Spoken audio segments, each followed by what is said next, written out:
आजचा अध्याय आहे भक्ती योग. आता आपण बघूया या अध्यायात अर्जुनाने प्रश्न विचारले. सुरुवातीलाच प्रश्न विचारले, तर कोणते प्रश्न आहेत ते आणि काय त्यांनी विचारले त्या अगोदर मी 2 प्रश्न तुम्हाला विचारते की आपण बघितला 11वा अध्याय, त्यात कृष्णाने विश्वरूप अर्जुनाला दाखवलं. तर अर्जुनाला काय वाटलं विश्वरूप बघितल्यावर, आणि ते विश्वरूप त्याला आवडलं का, त्याचे भाव काय होते? हात वर करा आणि उत्तर द्या. तुम्हाला मी अनम्यूट करते. हा, अनम्यूट करता येतंय तुम्हाला. श्रुती माताजी. भयभीत झाला. त्यांना ते विश्वरूप पाहून आश्चर्यचकित झाले ते. त्यांच्या ठाई दिव्य रूप त्यांनी पाहिलं आणि त्यांना आश्चर्यचकित झालेच, पण त्याबरोबर त्यांना असं हेही झालं की माझा हा मित्र एवढा दिव्य आहे आणि आजपर्यंत मी त्याच्याबरोबर कसाही वागलो, म्हणजे त्याला कसंही हाक मारली, त्याच्यासोबत जेवायला बसलो, त्याच्यासोबत झोपलो, हे मी काय केलं? हे साक्षात केवढं मोठं रूप आहे आणि मी ह्याचं म्हणजे अपमान तर केला नाही ना, माझ्या हातून झाला नाही ना त्याचा, असंही त्यांना वाटायला लागलं. बरोबर आहे. आणि कोण? संगीता गिंडे, तुम्हालाही बोलायचं होतं. त्याच्या अंगावर रोमांच उभे राहिले आणि समज त्याला काही कळायला मार्ग नाही राहिला. एकदम तो हे झालाय, भयभीत होऊन. बरोबर, तो भयभीत झाला. आणि कोणाला सांगायचंय? अनुराधा माताजी. आश्चर्यचकित झाला तो की आपला मित्र एवढा जवळचा, रोज आपण बघणारा आणि एकदम विश्वरूप आहे त्याच्याजवळ, हे आपल्याला कळलं नाही, त्याच्यामुळे तो भयभीत झाला थोडासा. बरोबर. तर अर्जुन भयभीत झाला आणि भयभीत झाल्यावर त्यांनी काय प्रार्थना केली कृष्णाला? हात वर करा, तर इतरांनी पण सांगायला पाहिजे. त्यांनी काय प्रार्थना केली? मला हा, तुझं सौम्य रूप जे आहे ते आता मला दाखव. तर तो भयभीत झाला आणि त्यांनी म्हटलं की आता मला विश्वरूप बघायचं नाहीये. मग कृष्ण त्याच्या सौम्य रूपात आला. पहिल्यांदा चतुर्भुज रूपामध्ये आला आणि मग नंतर त्याच्या श्याम सुंदर रूपात, ज्यात 2 हात, 2 डोळे, सुंदर मुकुट आणि त्याच्यावर मोरपीस, अशा रूपामध्ये तो आला. आणि त्याने अर्जुनाला सांगितलं, हे जे माझं सौम्य रूप आहे हे फक्त अनन्य भक्ती द्वारे दिसू शकते. तर आता अर्जुनानी हा जो अध्याय आहे हा प्रश्नाने चालू केला. त्याला काय प्रश्न पडलाय की आता मी नेमकी कोणत्या रूपाची पूजा करू? माझी अटॅचमेंट आहे कृष्णाकडे, जो माझा मित्र आहे. आता कृष्णाने एवढं मोठं रूप दाखवलं, बापरे, हे त्याचं विश्वरूप आहे. मग नक्की मी काय करू? कुठल्या रूपाकडे मी जाऊ आणि ती पूजा कोणाची करू, असा अर्जुनाचा प्रश्न पडला. मग आता आपण ऐकूया. कुमुद माताजी आणि शुभांगी माताजी आहेत का? प्रेमार्ग आहे माताजी. हा, मी तुम्हाला को होस्ट करते. मग तुम्ही त्यांचं झाल्यावर लगेच मराठीतला अनुवाद वाचा. एवं सततयुक्ता ये भक्तास्त्वां पर्युपासते ये चाप्यक्षरमव्यक्तं तेषां के योगवित्तमः. हरे कृष्ण. हरे कृष्ण. अर्जुनाने विचारले, कोणते आणि परिपूर्ण मानले जाते जे तुमच्या भक्ती सेवेत योग्यरित्या व्यस्त आहेत किंवा जे अव्यक्त ब्रह्माची पूजा करतात ते अव्यक्त आहेत? हरे कृष्ण. मग आता अर्जुनाला हवंय की श्रेष्ठ भक्त कोण आहे, जो कृष्णाच्या श्यामसुंदर रूपाची पूजा करतो की तो अव्यक्त ब्रह्माची म्हणजे विश्वरूपाची पूजा करतो? यातला कुठला भक्त श्रेष्ठ आहे? आता मला सांगा की हे जे रूप आहे कृष्णाचं, हे कुठल्या रूपाजवळ जवळच आहे? विश्वरूपाजवळ हे रूप तुम्हाला वाटतंय की तुम्हाला हे कृष्णाच्या श्याम सुंदर रूपाजवळ वाटतंय? हात वर करा. विश्वरूप. करेक्ट, बरोबर. बरोबर. हे जे हा जो प्रकाश आहे किंवा कृष्णाभोवती जे तेजाचं वलय आहे, त्याच्याबरोबर तुम्ही कुठलंही नातं एस्टॅब्लिश करू शकत नाही. ज्याप्रमाणे विश्वरूप सुद्धा कृष्णाने सांगितलंय, त्याला आदी नाही, अंत नाही, मध्य नाही. त्याच्यामुळे त्याच्याबरोबर सुद्धा आपण कुठलंही रिलेशनशिप एस्टॅब्लिश करू शकत नाही. आता हे श्याम सुंदर रूप आहे आणि अर्जुनाला हा कृष्ण हवाय, त्याचा मित्र हवाय. हरे कृष्ण. श्री भगवानुवाच मय्यावेश्य मनो ये मां नित्ययुक्ता उपासते श्रद्धया परयोपेता ते मे युक्ततमा मतः. हरे कृष्ण. हरे कृष्ण. धन्य भगवान म्हणाले, ज्याचे मन माझ्या वैयक्तिक स्वरूपावर स्थिर आहे, नेहमी महान आणि दिव्य श्रद्धेने माझी उपासना करण्यात मग्न आहे, तो मी सर्वात परिपूर्ण मानतो. हरे कृष्ण.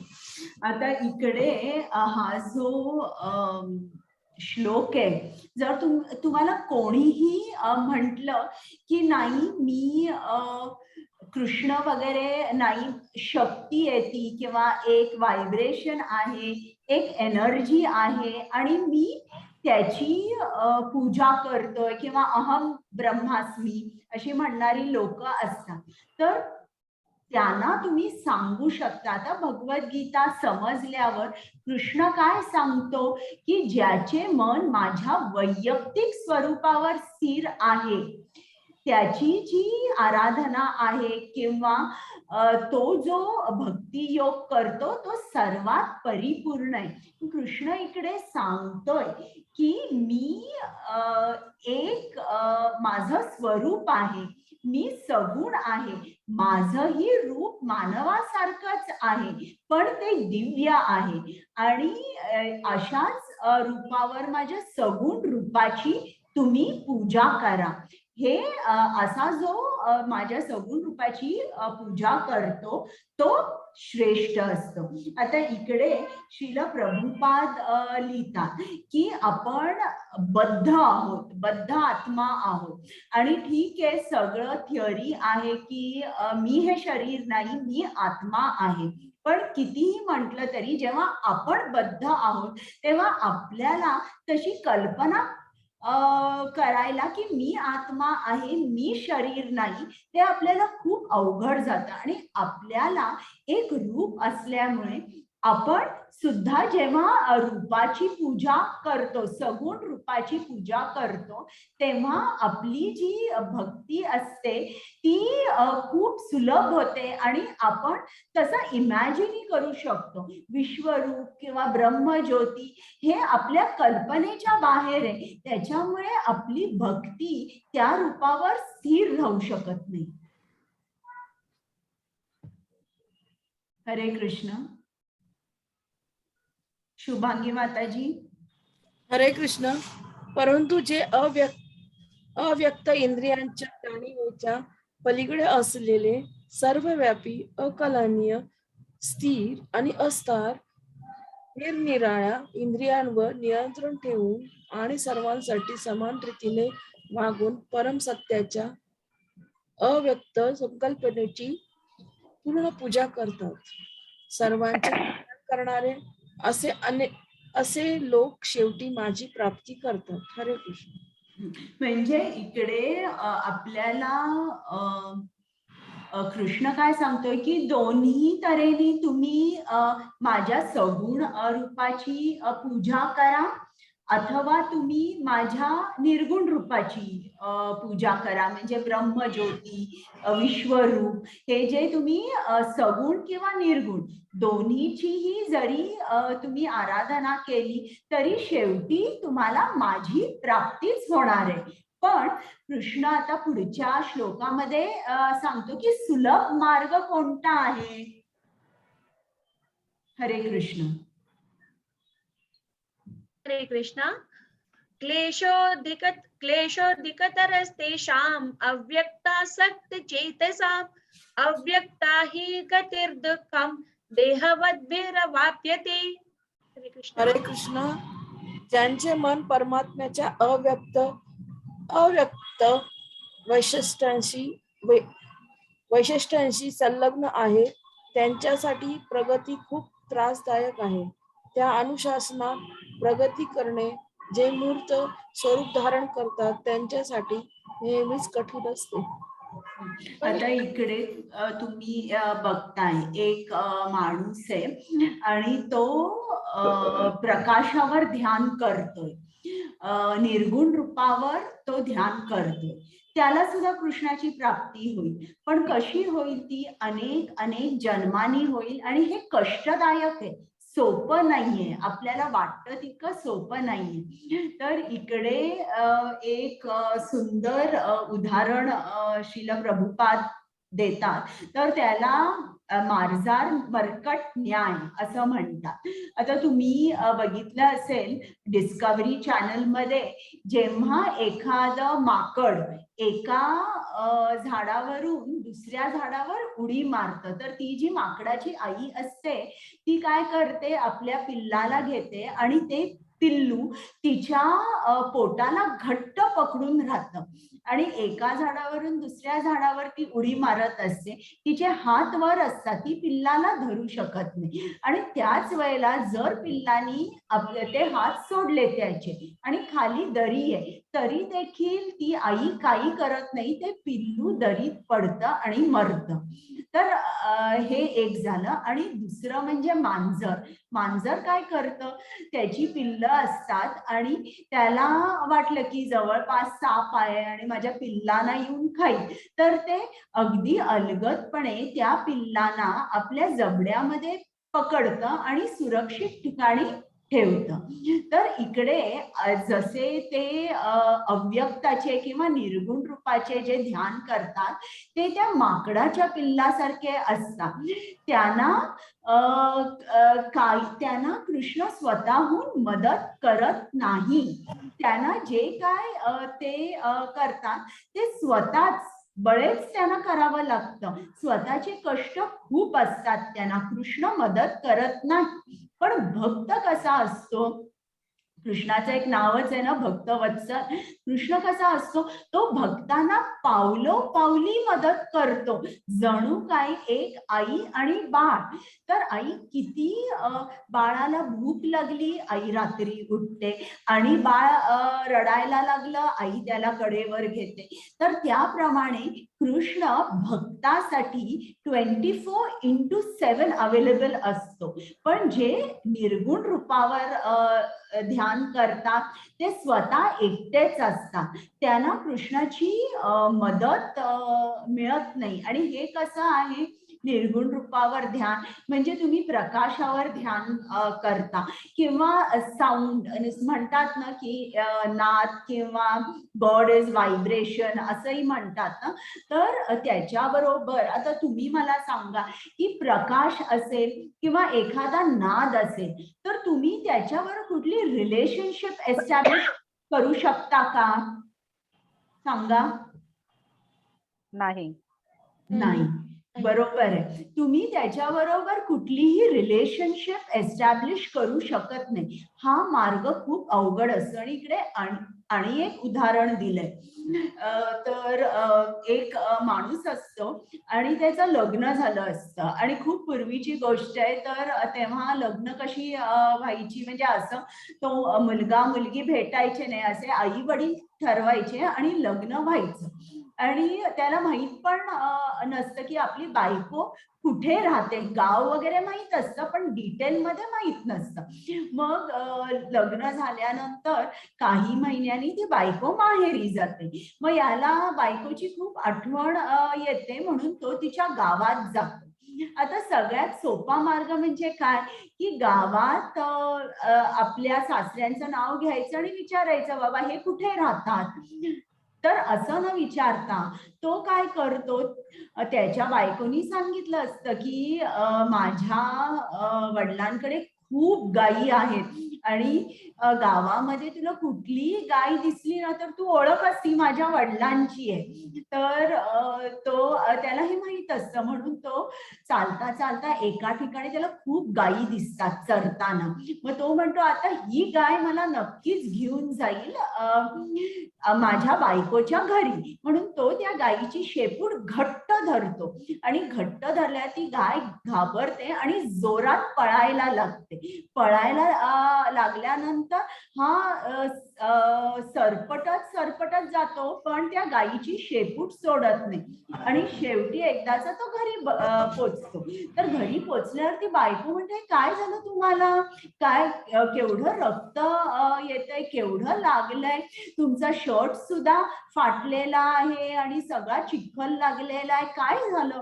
मग तो सगळं सांगतो. तर ज्याप्रमाणे हे अवघड आहे की एक गाय आहे तिची शेपूट धरायची आणि मग घरी पोचायचं, त्याचप्रमाणे हा जो निर्गुणावर ध्यान करतो त्याला सुद्धा कृष्ण प्राप्ती होऊ शकते.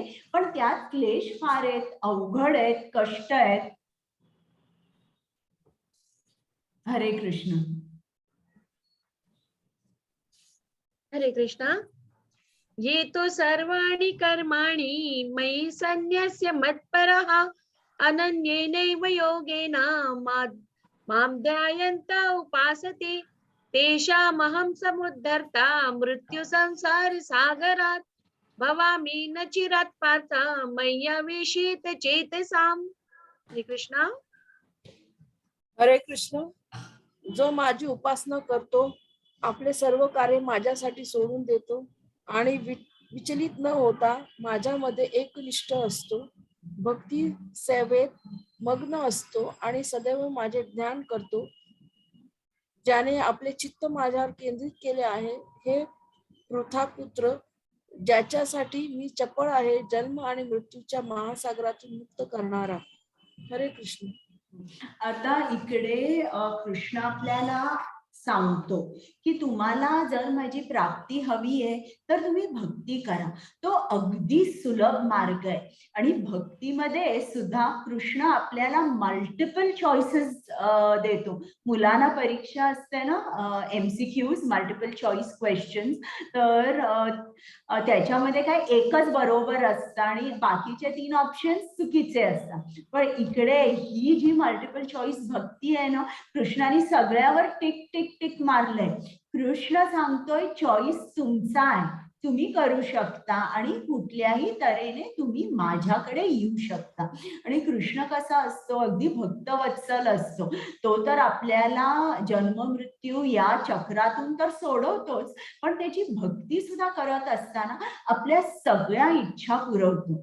तर एक वृंदावनचे जे 6 गोस्वामी आहेत ना, तर त्याची एक गोष्ट आहे की एकदा ते 6 गोस्वामी कसे होते, ते प्रत्येक घरी जाऊन भिक्षा मागायचे, काही मिळेल ते खायचे, कारण त्यांना वेळ नव्हता, ते कृष्ण भक्तीमध्ये व्यस्त होते. तर एकदा रूप गोस्वामी होते आणि त्यांच्या मनात इच्छा झाली की मी माझ्या भावासाठी, जो गोस्वामीच होता, सनातन गोस्वामी, त्याच्यासाठी छान तांदूळाची खीर करीन, जेवण करीन आणि त्याला घेऊन जाईन. मग असा त्यांच्या मनात विचार आला. तितक्यात त्यांच्या कुटीरामध्ये एक मुलगी आली आणि बाहेर उभी राहिली आणि म्हणाली की स्वामीजी, मी तुमच्याकडे आलेले आहे आणि तुमच्यासाठी मी काही फळं, दूध, धान्य घेऊन आले.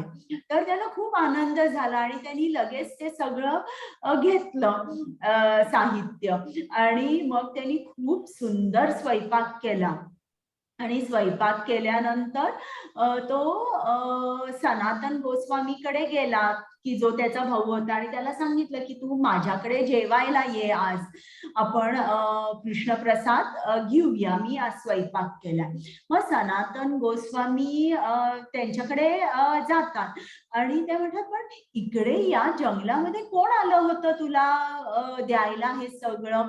मग त्यांनी त्या मुलीच्या रूपाचं वर्णन केलं. सनातन गोस्वामींनी लगेच ध्यान लावलं आणि सांगितलं, तुला राधा राणीचं दर्शन झालं, राधा स्वतः तुझ्या सेवेत हजर राहिली आणि तुला सगळं दिलं. असं म्हटल्यावर त्यांच्या डोळ्यात खूप पाणी आलं की मी केवढा त्रास दिला. म्हणजे थोडी जरी इच्छा मनामध्ये आली तर लगेच राधा आणि कृष्ण दोघेही अशा भक्ताच्या सेवेत हजर राहतात. तर आपल्याला ही जी भक्ती आहे ही सर्वात श्रेष्ठ टॉपमोस्ट भक्ती आहे. अनन्य भक्ती म्हणतो आपण. अन्य म्हणजे नो, अन्य म्हणजे अदर, म्हणजे नो अदर. कुठल्याही देवदेवतांकडे न जाता जेव्हा आपण कृष्णाची भक्ती करतो तेव्हा आपल्याला त्याची प्राप्ती होते. आणि इकडे कृष्ण काय म्हणतो, तुमचं मन आणि तुमची बुद्धी हे मला द्या. तुमचं मन सतत माझ्यामध्ये राहू दे, तुम्ही माझी सेवा करा, तुम्ही माझे भक्त व्हा. म्हणजे जे कृष्णाने 9व्या अध्यायात 34वा श्लोक सांगितलाय, मनमना भव मद्भक्त, तेच इकडे कृष्णाने सांगितलंय की तुम्ही माझे अनन्य भक्त व्हा, मग मी तुम्हाला जन्म मृत्यूच्या महासागरातून मुक्त करेन. हरे कृष्ण.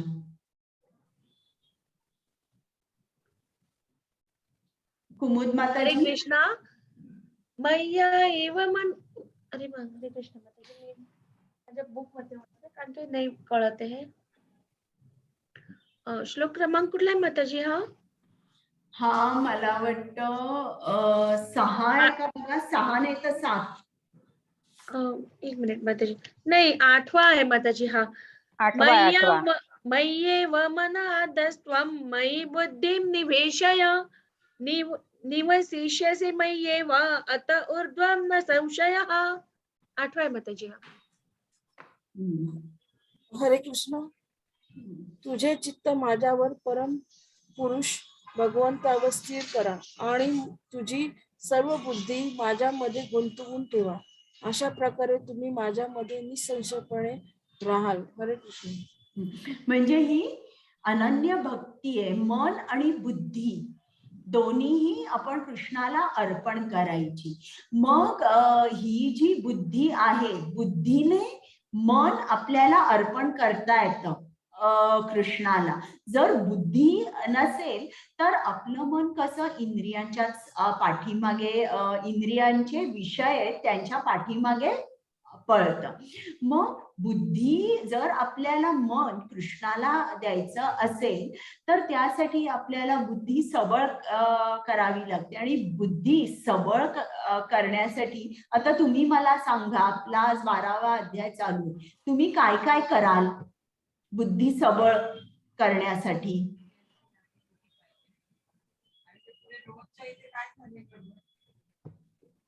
कोण मला आवाज नाही आला.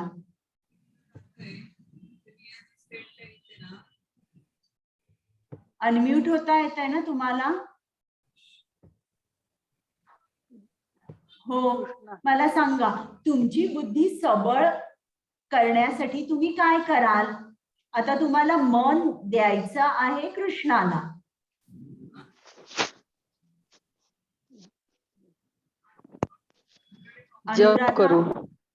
जप करू कृष्णाचा.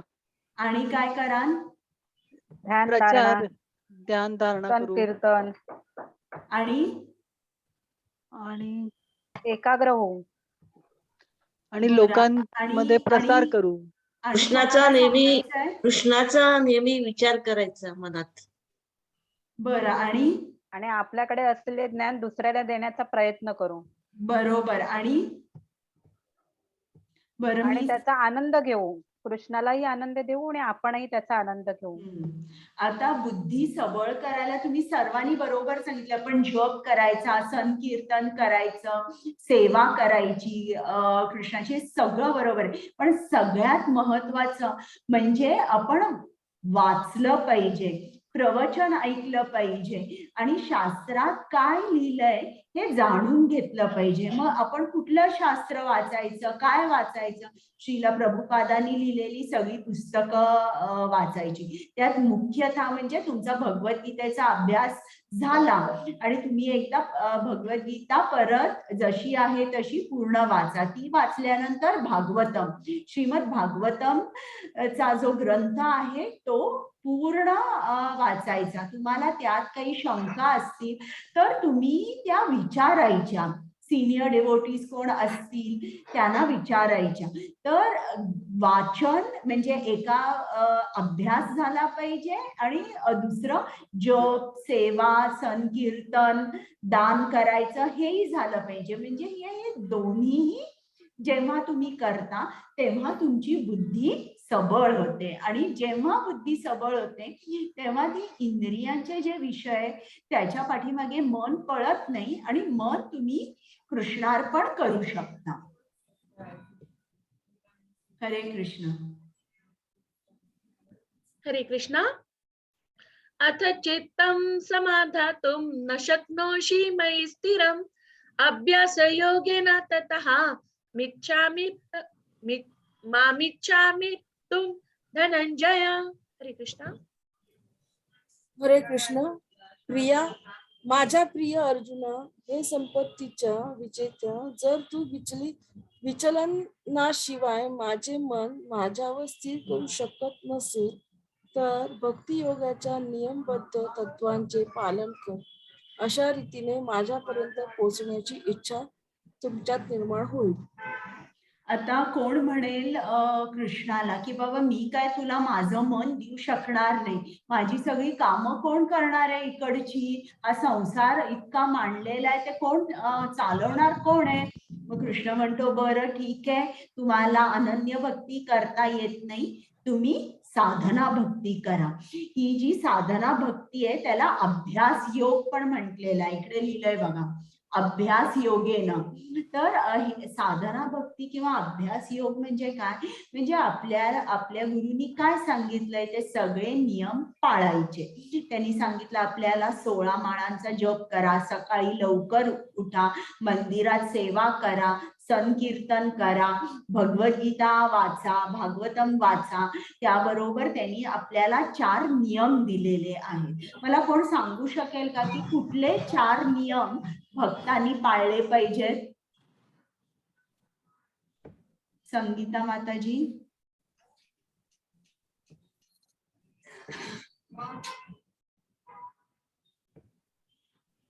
बरं मी सांगते. पहिला नियम आहे की आपण जुगार खेळायचा नाही, म्हणजे नो गॅम्बलिंग, जुगार खेळायचा नाही. असे श्रील प्रभुपादांनी प्रत्येक गोष्टीला कारण सांगितलंय. जेव्हा आपण जुगार खेळतो किंवा आपण पैशाकडे खूप आसक्त होतो आणि मग तेव्हा आपली जी कृष्ण भक्ती आहे, भक्तीवरून आपण इंद्रियांच्या विषयामध्ये जातो आणि आपली जी वाचा आहे, जेव्हा आपण खूप जुगार खेळतो, खूप किंवा थोडा किती असेल तरी तो जुगार खेळतो, तेव्हा आपली जी वाचा आहे ती वाचा जी आहे त्याच्यामध्ये सत्यताचा जो गुण आहे तो गुण कमी होतो जेव्हा आपण जुगार खेळतो तेव्हा. दुसरी गोष्ट, श्रील प्रभुपादांनी दुसरा नियम सांगितलाय तो म्हणजे काहीही नॉनव्हेज खायचं नाही. मग असं का त्यांनी सांगितलंय? त्यांनी सांगितलंय की जेव्हा तुम्ही प्राण्यांची हत्या करता तेव्हा तुमच्या हृदयामध्ये जी दया असते ती त्वरित निघून जाते आणि जर तुम्हाला भक्त व्हायचं असेल तर काही गुण तुम्हाला बाळगावे लागतात. त्यामधलं एक म्हणजे दया आहे. मग तुम्ही हे नॉनव्हेज जे आहे किंवा प्राण्यांची हत्या करून त्यांना खायचं असं करायचं नाही. त्याच्यानंतर कृष्णाने शिला प्रभुपादांनी सांगितलंय की नो इंटॉक्सिकेशन, दारू प्यायची नाही. कारण दारू घेतल्याने काय होते, तुमच्या नर्वस सिस्टमवर त्याचा इफेक्ट होतो आणि जेव्हा तुमच्या नर्वस सिस्टमवर इफेक्ट होतो तेव्हा तुम्ही कसे तुमची मेमरी कशी होते, भ्रमित होते. तुम्ही बघितलंय का एखाद्या हिंदी सिनेमामध्ये दारू घेतलेला एक माणूस दाखवला, त्याला बोलता येत नाही, आपलं नाव काय आहे ते सांगता येत नाही, आपलं घर पण कुठे हे सांगता येत नाही, अशी परिस्थिती होते. आणि त्याच्या पुढे जाऊन ते हिंदी सिनेमामध्ये दाखवतात की ते स्वतःला इतके विसरतात की ते कुठल्याही स्त्री बरोबर असे त्यांचे संबंधही दाखवलेले आहेत दारूच्या नशेमध्ये. तर आता आपली स्थिती कशी आहे, पहिल्यांदा आपण भ्रमित आहोत, आपल्याला माहित नाहीये की मी आत्मा आहे, आपण म्हणतो मी हे शरीरच आहे. आता त्याच्यावर आणि भ्रमित होणे आणि टोटली स्वतःला विसरणे, तुमचा नाव पत्ता हे तुम्ही विसरता, म्हणजे एवढे आपण भ्रमित होतो. तर शिला प्रभुपाद म्हणतात की ते नो इंटॉक्सिकेशन आणि सांगतात की चहा कॉफी सुद्धा तुम्ही घेतली नाही पाहिजे. तर हे आणि चौथं म्हणजे स्त्रीगमन. तर ते म्हणतात की किंवा त्याला काय म्हणतात इलिसिट सेक्स, व्यभिचार, तर हे केलं नाही पाहिजे. कारण यांनी तुमचं मन जे आहे ते अशुद्ध राहतं आणि तुम्हाला आनंद मिळत नाही. तुम्ही एकसारखे इकडे तिकडे बघत असता किंवा तुम्ही पुढे जाऊ शकत नाही. तुम्ही परत भौतिकाशी खूप अटॅच होता. म्हणून त्यांनी सांगितलंय की स्त्रीगमन करायचं नाही. आणि ते त्यांनी म्हटलेलं आहे की it destroys the cleanliness of the body, असं श्रीला प्रभुपादांनी म्हटलेलं आहे. तर हे जे 4 नियम आहेत हे पाळायचे, अभ्यास करायचा भगवद्गीतेचा, श्रीमद भागवतम वाचायचं, रोज 16 माळाचा जप करायचा, रोज प्रसादच खायचा, दुसरं अन्न तोंडात ठेवायचं नाही. तुम्ही पाणी सुद्धा घेताना जे कृष्णाला अर्पण केलंय तेच पाणी घ्यायचं. तर इतकं याला म्हणतात साधना भक्ती किंवा अभ्यास योग. मग आपल्याला अनन्य भक्ती शक्य नाही, कृष्ण म्हणतो ठीक आहे तुम्ही साधना भक्ती करा. आता पुढचा मल्टिपल चॉईस बघूया. हरे कृष्ण. हरे कृष्णा. अभ्यासेप्य समर्थोऽसि मत्कर्मो परमो भव, मदर्थमपि कर्माणि कुर्वन् सिद्धिमवाप्स्यसि. हरे कृष्णा. शुभांगी माताजी. हरे कृष्णा. शुभांगी माताजी. हरे कृष्णा. माताजी हरे कृष्णा. मी म्यूट झाले होते आणि मी बोलतच होते. ओके. हरे कृष्ण. जर तुम्ही भक्ती योगाच्या नियमांचे पालन करू शकत नसाल तर फक्त माझ्यासाठी कार्य करण्याचा प्रयत्न करा, कारण माझ्यासाठी कार्य करून तुम्ही परिपूर्ण अवस्थेवर याल. हरे कृष्ण. म्हणजे इकडे कृष्णाने काय सांगितलंय की ठीक आहे,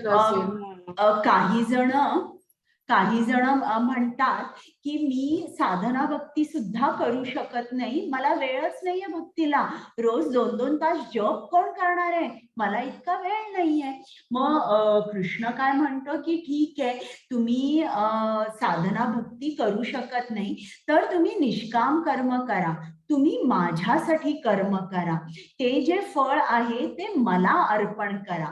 आता इकडे एक माणूस दाखवलेला आहे जो मंदिरात काम करतो, हे तो निष्काम काम कर्मयोग झाला की तो काम करतोय पण त्याला पैसे नकोय त्या निष्काम कर्माचे.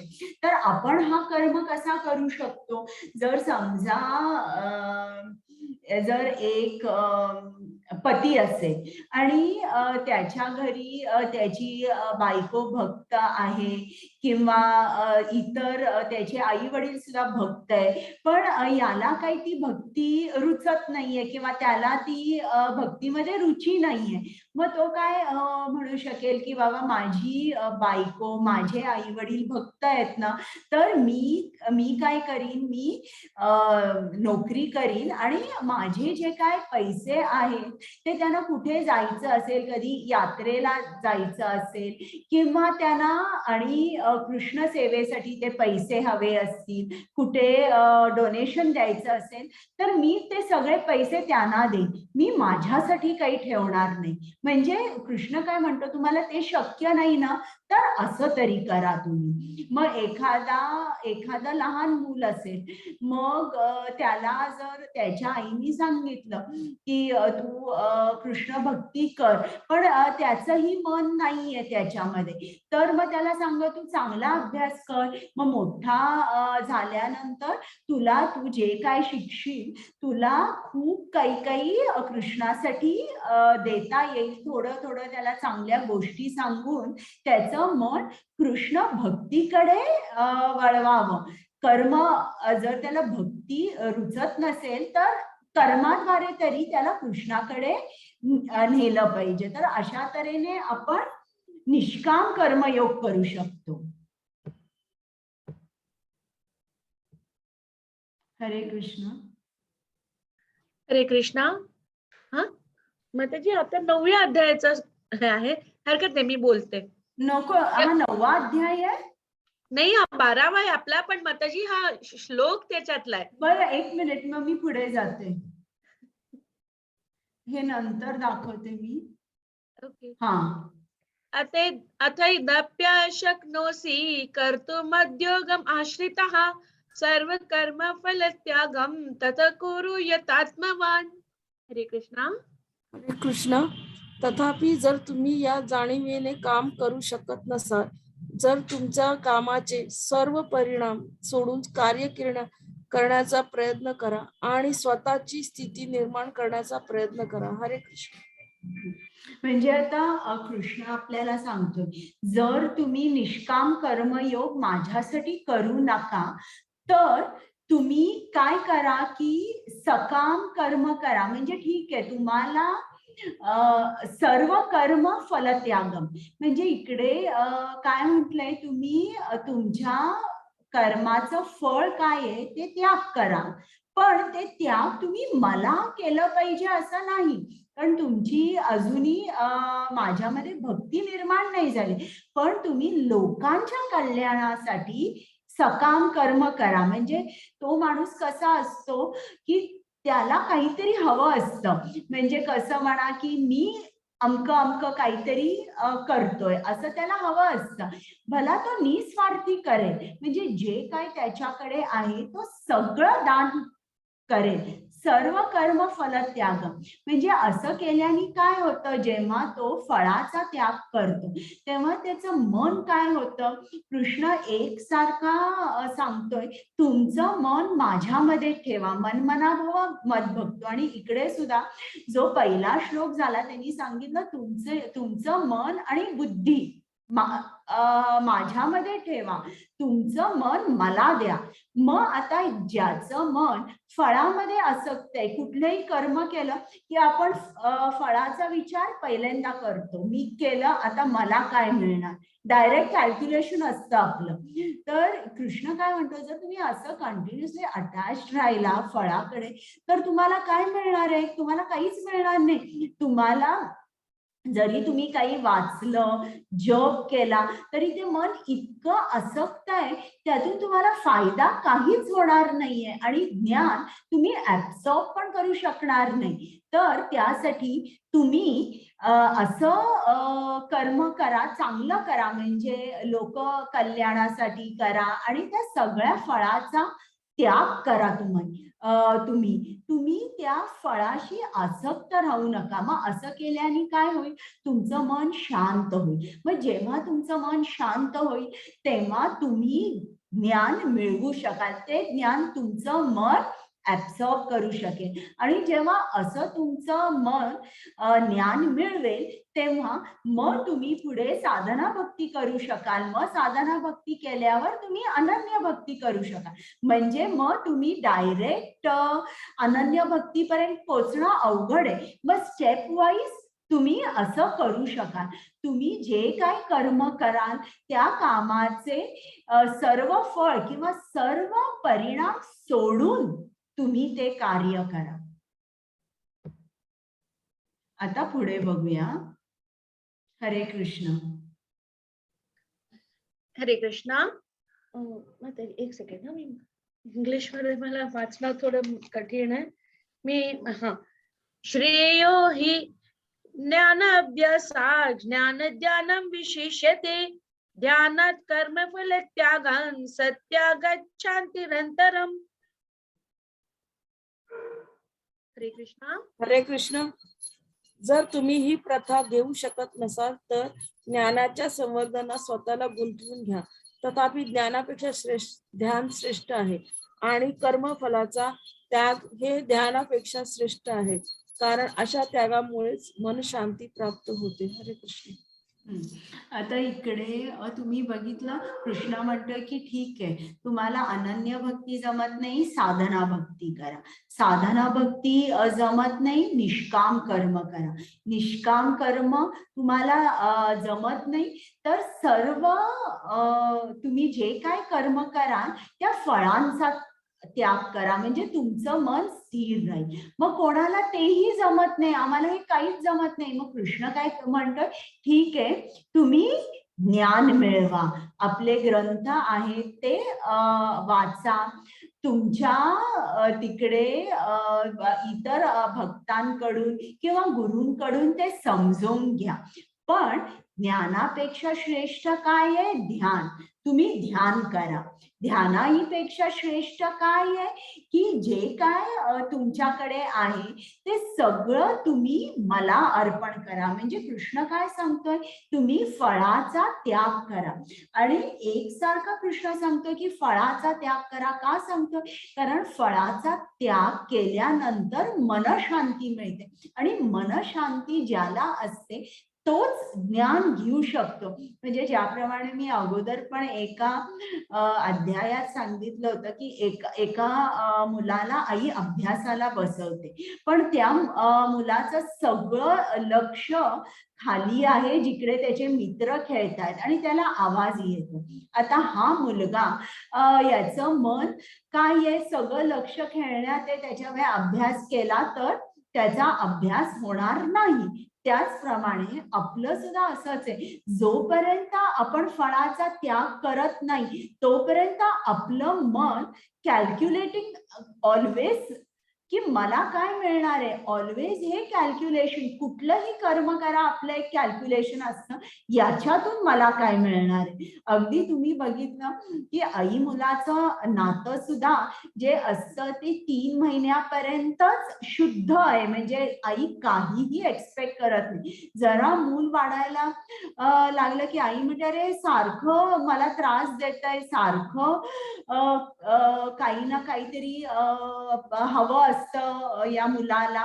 म्हणजे मग आईची एक्सपेक्टेशन हळूहळू वाढते की आता मी मुलाला जेवायला बनवला, आता यांनी शांत बसावं, आणि हळूहळू ती वाढतच राहते. मग पुढे मुलगा शाळेत जातो, याला चांगले मार्क मिळावे, मग त्याला शिक्षण चांगलं घ्यावं आणि पुढे त्यांनी नोकरी केल्यावर थोडे पैसे मला द्यावे आणि शेवटी त्यांनी मला बघावं. म्हणजे मग हळूहळू हे जे फळ असतं ते आपण म्हणतो की असं आपण कॅल्क्युलेट करतो.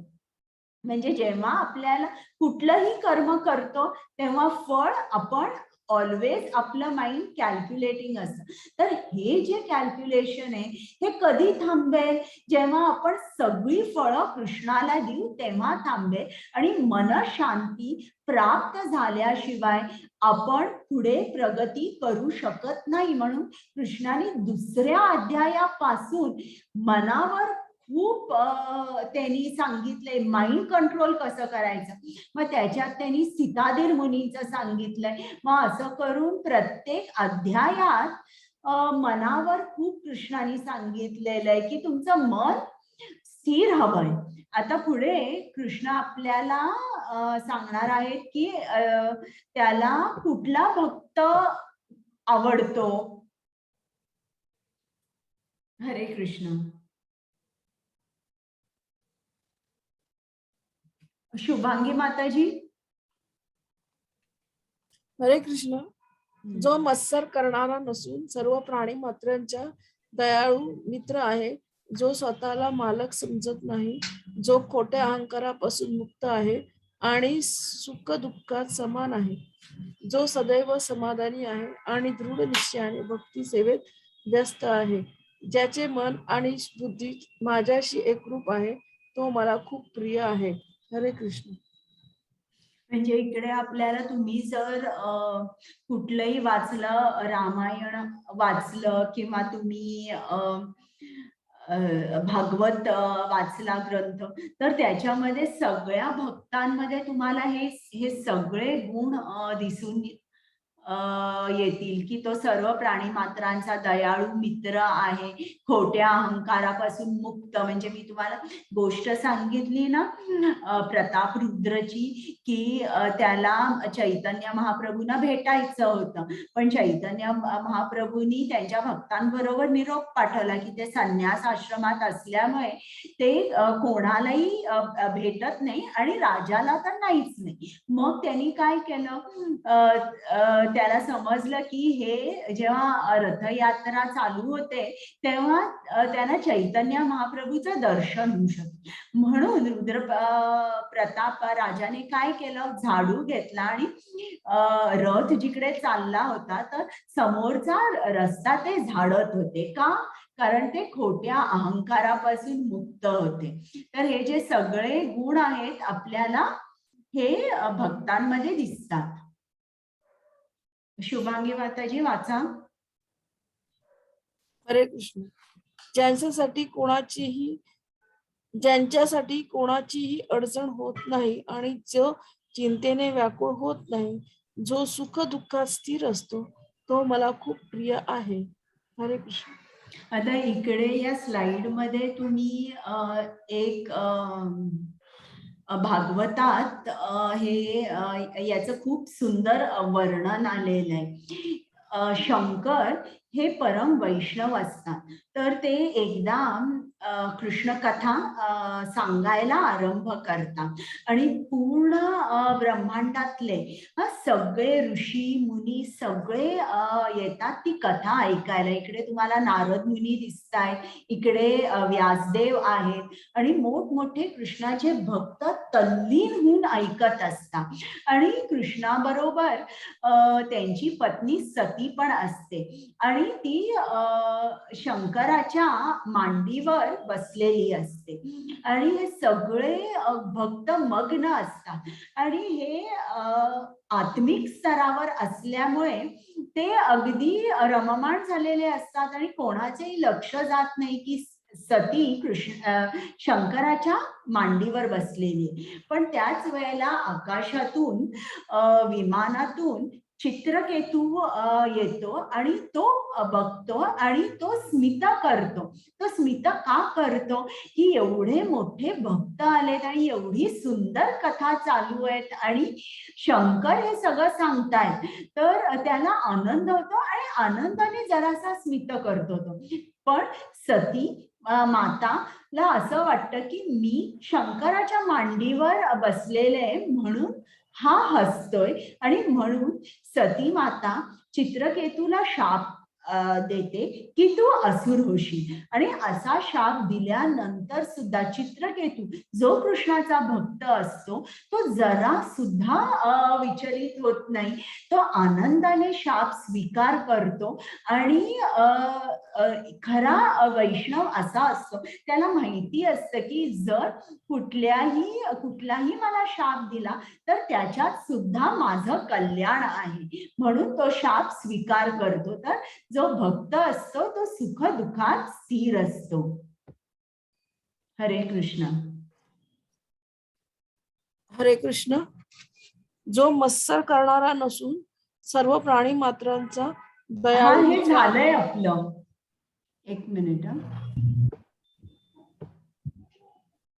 हा हे वाचा.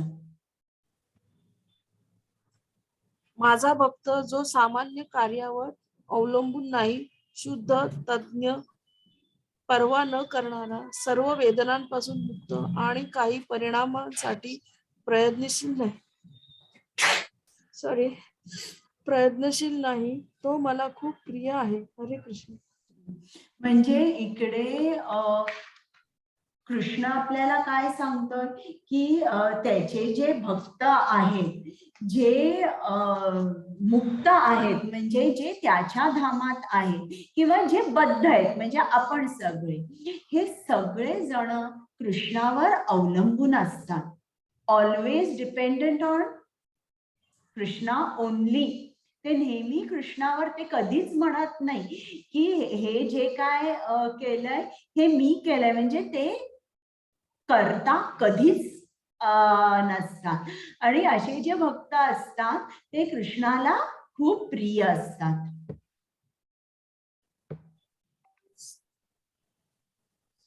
इकडे भक्त प्रल्हादाचं उदाहरण दिलेलं आहे की त्याला केवढा त्रास झाला पण त्याचं मन जरा सुद्धा विचलित झालं नाही.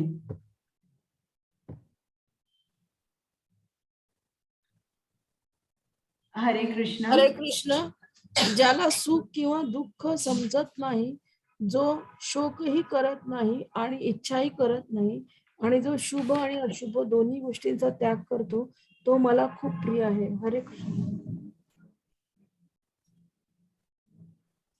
हरे कृष्ण. हरे कृष्ण. जो मित्र आणि शत्रू सारखा आहे, जो सन्मान आणि अपमान, उष्णता आणि थंडी, सुख आणि दुःख, कीर्ती आणि बदनामी या सर्व गोष्टींमध्ये सज्ज आहे आणि सदैव दूषित संगतीपासून मुक्त आहे, नेहमी शांत आणि कोणत्याही गोष्टीत समाधानी आहे, तो पर्वा करत नाही कोणत्याही निवासस्थानी, जो अज्ञान स्थिर आहे आणि जो भक्ती सेवेत व्यस्त आहे, अशी व्यक्ती मला खूप प्रिय आहे. हरे कृष्ण. तर आता इकडे कृष्णाने सांगितलंय जो शुभ आणि अशुभ दोन्हीचा त्याग करतो तो मला खूप प्रिय आहे. मग इकडे श्रील प्रभुपादांना एका भक्ताने प्रश्न विचारला की इकडे असं लिहिलंय पण अर्जुनानेच गीता 18 दिवस ऐकली, तो युद्धाला तयार झाला आणि मग गीता एवढी ऐकून झाल्यावर जेव्हा त्याच्या पुत्राला अभिमन्यूला मारलं गेलं तेव्हा मात्र अर्जुन खूप रडला. मग असं का झालं त्याला? गीता ऐकल्यावर त्यांनी का रडावं? मग श्रील प्रभुपादांनी छान सांगितलं की हे भक्त लक्षण आहे. भक्त म्हणजे कसे आहेत? भक्तांना सुख दुःख हे जे इमोशन्स आहेत हे ते व्यक्त करतात, पण तरी सुद्धा ते भक्ती मार्गावर दृढ असतात. अर्जुनाला वाईट वाटलं, तो रडला, नंतर रागाने त्यांनी युद्धही केलं, पण त्यांनी जे युद्ध केलं ती कृष्ण सेवा म्हणून त्यांनी युद्ध केलं. कुठेही त्यांनी असं म्हटलं नाही की आता माझा मुलगा मेला, आता मी हे सगळं युद्ध सोडतो आणि मी जातो पळून.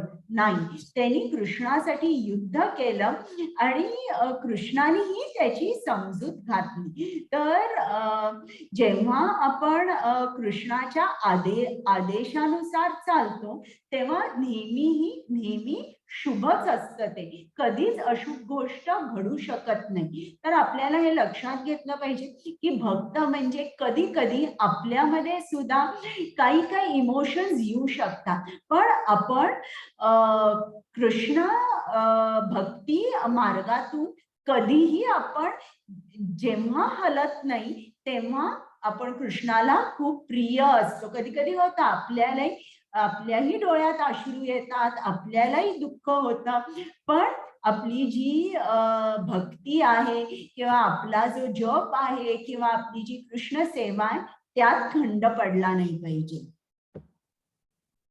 आता इकडे त्यांनी सांगितलं की जो मित्र आणि ज्याला मित्र आणि शत्रू सारखा आहे, तर इकडे त्यांनी एक खूप सुंदर भागवतामध्ये उदाहरण दिलंय की अंबरीश महाराज म्हणून एक अंबरीश महाराज नावाचा एक मोठा राजा होता आणि तो खूप मोठा कृष्ण भक्तही होता. आणि कृष्ण भक्त म्हणजे कसे असतात, सगळीकडे तिन्ही लोकात ते प्रसिद्ध असतात. मग एक दिवस काय झालं की दुर्वासा मुनी होते, त्यांना समजलं की असा असा हा अंबरीश महाराज खूप मोठा कृष्ण भक्त आहे. म्हणून ते अंबरीश महाराजांकडे त्याला भेटायला गेले. आणि त्या दिवशी काय होती, आदल्या दिवशी एकादशी होती आणि दुसऱ्या दिवशी द्वादशी होती. ज्या दिवशी ते आपण एका ठराविक मुहूर्ताला उपास सोडतो. तर ते जे त्यांचं व्रत होतं, तर ते उपास सोडणारच होते. तितक्यात दुर्वासा मुनी राजमहालात आले आणि त्यांना बघून अंबरीश महाराजांना खूप आनंद झाला. त्यांनी स्वागत केलं आणि सांगितलं की तुम्ही इकडेच भोजन करा. मग दुर्वासा मुनी काय म्हणाले की मी जरा नदीवर स्नान करतो आणि येतो. आणि ते नदीवर गेले आणि बराच वेळ झाला ते आले नाही आणि इकडे मुहूर्त निघून जात होता. तर त्यांच्या जे अंबरीश महाराजांचे जे पुरोहित होते त्यांनी सांगितलं की महाराज तुम्ही उपास तुम्हाला तुमचं व्रत सोडायला पाहिजे आता. नाही जर तुम्ही काही खाल्लं तर तुम्हाला या एकादशीचं फळ मिळणार नाही आणि ही एकादशी न केल्यातच जमा आहे. मग अंबरीश महाराज म्हणाले पण आता हे तर अतिथी आहेत आणि मी त्यांना आग्रहाचं आमंत्रण दिलेलं आहे. मग आता मी काही झालं तरी मी काही अन्न ग्रहण करणार. मग ते राजपुरोहित म्हणाले बरं मग तुम्ही निर्जला एकादशी केलीये, पाणीही घेतलं नाही, तुम्ही अन्न घेऊ नका, एक घोट पाणी घ्या आणि उपास सोडा तुमचा. मग ते अंबरीश महाराज म्हणाले बरं आणि त्यांनी ओंजळीत पाणी पिण्यासाठी घेतलं आणि तितक्यात दुर्वासा मुनी आले आणि त्यांनी हे बघितलं की हा पाणी घेतोय आणि त्यांना इतका राग आला की ते खूप अंबरीश महाराजांना बोलले, अपमान केला की तू केवढा मोठा अतिथीचा अपमान केलेला आहेस, आता काय मी तुला सोडणार नाही. आणि त्यांनी त्यांच्या जटेतून एक केस उपटला आणि खाली आपटला आणि त्याच क्षणी एक राक्षस निर्माण झाला आणि त्यांनी या राक्षसाला सांगितलं की तो अंबरीश महाराजाला मार. आणि तितक्यात कृष्णाने काय केलं, त्याचं सुदर्शन चक्र जे आहे ते सोडलं आणि ते सुदर्शन चक्र आलं आणि त्यांनी या राक्षसाला मारलं.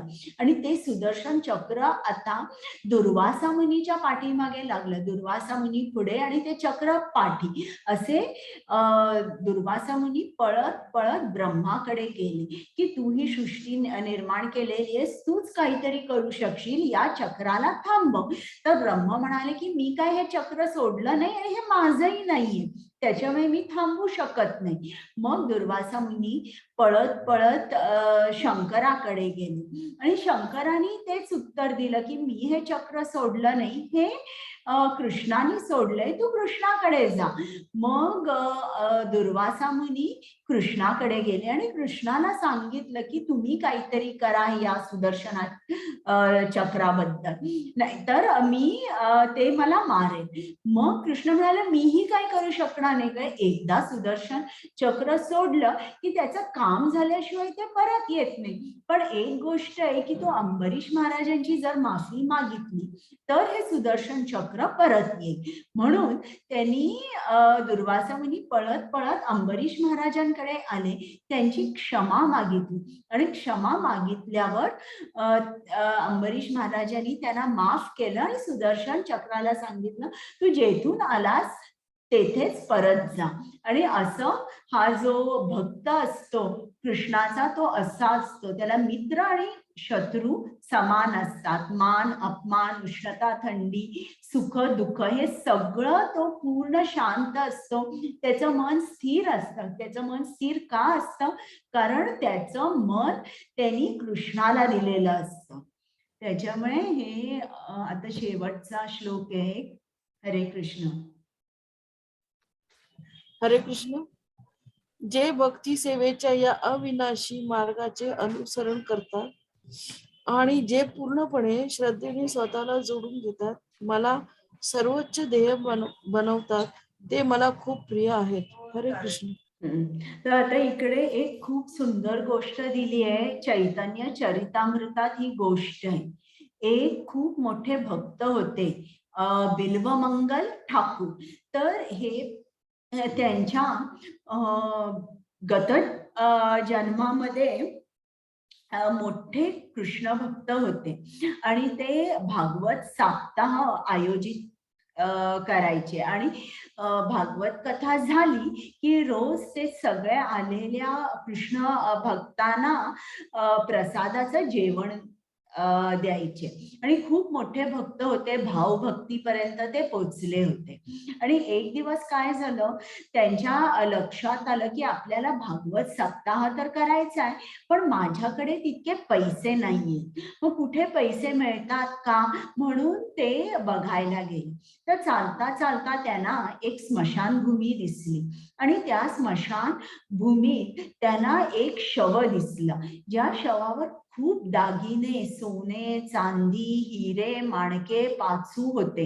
आणि मग ते जवळ गेले आणि जवळ त्यांना राजा, राणी आणि राजपरिवारातले अनेक लोक दिसले, मंत्री होते. मग त्यांच्या लक्षात आलं की ही राजकन्या आहे, ही मरण पावली आहे. मग ते तिकडेच थांबले. राजाने अग्नी दिला आणि पूर्ण अग्नी जळेपर्यंत, म्हणजे ते शवाचा भस्म होईपर्यंत ते थांबले नाही, ते निघून गेले, कारण ते राजा राणी खूप दुःखी झाले होते. आणि मग हा त्या शवाजवळ गेला आणि त्याला विचार आला की एवढे दागिने आहेत, आता या शवाला दागिने चा काय उपयोग आहे, मी हे दागिने काढतो, विकतो आणि त्या पैशानी मी भागवत सप्ताह करतो आणि खूप छान जेवण पण करेन मी भक्तांना. म्हणून तो जवळ गेला दागिने काढायला.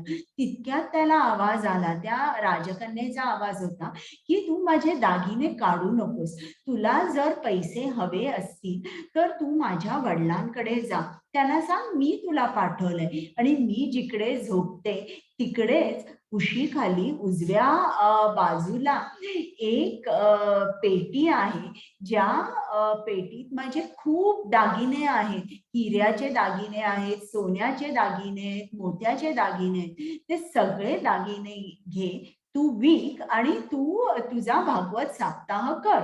मग त्याला आनंद होतो, तो राजमहालात जातो आणि राजाला पण ऐकून आश्चर्य वाटतं. तो म्हणतो चला बघूया, म्हणून तो त्याला राजकन्येच्या खोलीत घेऊन जातो आणि खरोखरच तिच्या उशीपाशी एक दागिन्यांचा बॉक्स असतो आणि त्याच्यामधले सगळे दागिने राजा या माणसाला देतो आणि तो घेतो आणि भागवत सप्ताह करण्यासाठी तो बरंच खूप सामान आणतो, तरी पण थोडेसे पैसे कमी पडतात.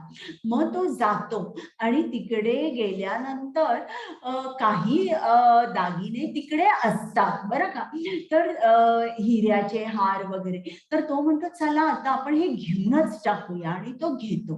ते घेताना त्याला आवाज येतो की हे तू मला न विचारता घेतोयस, आता पुढच्या जन्मामध्ये तू असशील कितीही मोठा कृष्ण भक्त असशील, पण तुझं पतन होईल, तू चारित्र्यहीन माणूस होशील आणि तुझं भलं होणार नाही, असं ती शाप देते राजकन्या. तो घेतो, ते सगळे दागिने विकतो आणि त्याचा आपला भागवत सप्ताह चांगला होतो, चांगलं जेवण वगैरे घालतो सगळ्या आलेल्या लोकांना. आणि मग काही असं करत करत तो म्हातारा होतो, त्याचा मृत्यू होतो. आता पुढच्या जन्मामध्ये हा एका यांनी खूप भक्ती केलेली असते, हा श्रीमंत कुटुंबामध्ये याचा जन्म होतो आणि हे जे हा बिल्वमंगल असतो आणि हा स्त्रीगमन खूप करतो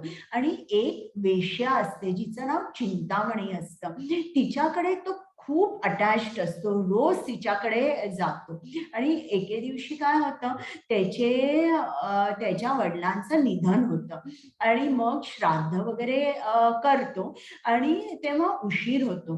तर हा सारखा घड्याळाकडे बघत असतो. याला चिंतामणीकडे जायचं असतं आणि या सगळ्या पुरोहितांचं अजून ते मंत्रच चाललेले असतात, संपत नसतात. म्हणून तो पुरोहितांना ओरडतो, काय इतके लांब लचक मंत्र म्हणताय, जरा लवकर आवरा. बरोबर आता तुम्ही 10-15 मिनिटात आवर्त घ्या, मला जायचंय, मला वेळ नाहीये. मग एकदाच ते सगळं श्राद्ध संपतं आणि हा जातो. त्या दिवशी खूप जोराचा पाऊस असतो. आता पावसाबरोबर वादळ चालू होतं, विजा असतात आणि चिंतामणीकडे जायला मध्ये मोठी नदी असते. तर त्या नदीमध्ये नेहमी होडीवाले असतात, पण आता होडी नसते, ते होडीवालेही नसतात. तर आता जाणार कसा, तर त्याला तो उडी मारतो. नदीमध्ये पण खूप लाटा असतात आणि तो कसा बसा कशाला तरी पकडतो आणि कसं करून तो ती नदी एकदाची दुसऱ्या तीरावर जातो. तर त्यांनी ज्याला पकडलेला असतं तो एक शव असतो, पण तरी हा जातो. मग तिकडे गेल्यानंतर काळोख असतो, सगळी दारं खिडक्या बंद असतात. आता जाणार कसं, वर ती पहिल्या मजल्यावर राहत असते. तर त्याला एक दोरी दिसते, तर तो दोरीच्या आधाराने पकडून वर जातो आणि खिडकीतून त्या चिंतामणीच्या खोलीत उडी मारतो. आणि ती चिंतामणी म्हणते, तुम्ही कसे आलात? आणि बघते तर काय, एक साप असतो. तर ती म्हणते की कसे आलात तुम्ही? मग तो सगळं सांगतो कसे आलात. तर ती म्हणे, बापरे, केवढे तुम्ही तुमच्या जीवाला धोक्यात घालून इकडे माझ्याकडे आलात एवढ्या वादळी रात्री. तेच जर तुम्ही कृष्णासाठी एवढं केलं असतं तर आतापर्यंत तुम्हाला कृष्ण प्राप्ती झाली असती. असं म्हटल्यानंतर एकदम त्याच्या डोक्यात प्रकाश पडतो. तो लगेच अबाउट टर्न करतो, 360 डिग्रीज फिरतो आणि तो तिकडनं जे सोडून जातो तो वृंदावनात जातो. आता ही जी चिंतामणी बोलत असते ही खरं म्हणजे या बिल्वमंगलचे गुरु तिच्या मुखातून बोलत असतात आणि त्याला गुरुबोध होतो. आणि तो बिल्वमंगल ठाकूर आता निघतो वृंदावनात जायला. जाता जाता त्याला एक खूप सुंदर स्त्री दिसते, एका ब्राह्मणाची बायको दिसते. तर तो तिच्या पाठीपाठी जातो. तर ती बाई आपली लवकर लवकर घरी जाते आणि घरी जाते आणि आत जाते. मग तो तिच्या घरी जातो. बाहेर व्हरांड्यामध्ये तिचा नवरा बसला असतो. तर तो तिच्या नवऱ्याला सांगतो की मला त्या बाईंकडे काहीतरी बोलायचंय. मग तो त्याच्या बायकोला बोलावतो बाहेर, बाई कोण आले तर त्यांना तुझ्याकडे बोलायचंय. मग तो त्यांना नमस्कार करतो, म्हणतो, माताजी तुम्ही मला तुमच्या अंबाड्यातला आकडा द्याल का? मग ती बाई देते आकडा. तो आकडा घेतो आणि दोन्ही डोळ्यात घालतो आणि आपले डोळे फोडतो की जी इंद्रिय कृष्णाकडे न जाता विषयांमध्ये आसक्त होता ती नसलेलीच बरी. आणि असं करून तो मग वृंदावनात जातो आणि तिकडे तो कृष्ण सेवेत लीन होतो. तो कृष्णावर अनेक कृष्णाची गाणी म्हणतो, भजनं म्हणतो, स्वतः रचवलेली. आणि कृष्ण स्वतः त्याचं गाणं ऐकायला, भजन ऐकायला रोज येत असे. तर अशा तऱ्हेने ही जी बिल्वमंगल ठाकूरची कथा ही चैतन्य चरितामृतात येते. आणि इकडे श्रील प्रभुपाद लिहितात की ज्याप्रमाणे आपण सुद्धा आपली भक्ती कशी असते अशी वर खाली वर खाली वर खाली होत राहते. जसा ज्याप्रमाणे ECG ग्राफ असतो ना, वर खाली अगदी त्याप्रमाणे. मग इकडे श्रील प्रभुपाद लिहितात की तुम्ही पंखा लावला आणि तो टॉप स्पीडवर चालतोय, म्हणजे आपली पाची इंद्रिये विषयांमध्ये अशा टॉप स्पीड मध्ये फिरत असतात. तो बंद केला म्हणजे आता यांनी ठरवलं बिल्वमंगल ठाकूरनी की मला वृंदावनात जायचंय, कृष्णाकडे जायचे, तरी त्याच्या अगोदरचे जे संस्कार होते किंवा जो ते स्त्रीगमन करत होता ते थांबलं नाही. त्याचप्रमाणे आपण सुद्धा जेव्हा आपला पंखा टॉप स्पीडवर चालत असतो, जेव्हा आपण तो बंद करतो तेव्हा तो एकदम बंद होत नाही, हळूहळू मग बंद होतो. तर इकडे त्याचप्रमाणे या बिल्वमंगल ठाकूरचंही तसंच झालं. पटकन त्यांनी युटर्न घेतली जायला, पण परत तो त्या चक्रात अडकत होता स्त्रीगमन. मग त्यांनी हे केलं, तो कृष्णाकडे गेला. तर म्हणून कृष्ण आपल्याला काय सांगतोय की तुम्ही अनन्य भक्ती करा. अनन्य भक्ती नसेल तर साधना भक्ती करा. साधना भक्ती तुम्हाला जमत नसेल तर निष्काम कर्म करा. निष्काम कर्म जमत नसेल तर सर्व फळांचा त्याग करा व तुमचं मन स्थिर ठेवा. मग अशा तऱ्हेने आपण जर केलं तर हळूहळू आपण अनन्य भक्तीच्या स्तरावर पोहोचू शकतो आणि मग आपल्याला कृष्ण प्राप्ती होते. आता तुम्हाला काही प्रश्न आहेत का? तुम्हाला अनम्यूट करता येतंय ना? तुम्हाला अनम्यूट करता येते. तुम्हाला काही प्रश्न आहेत का?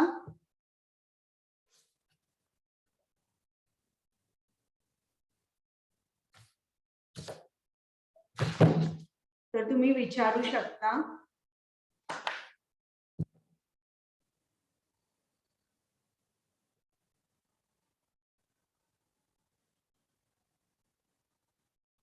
नाहीयेत प्रश्न?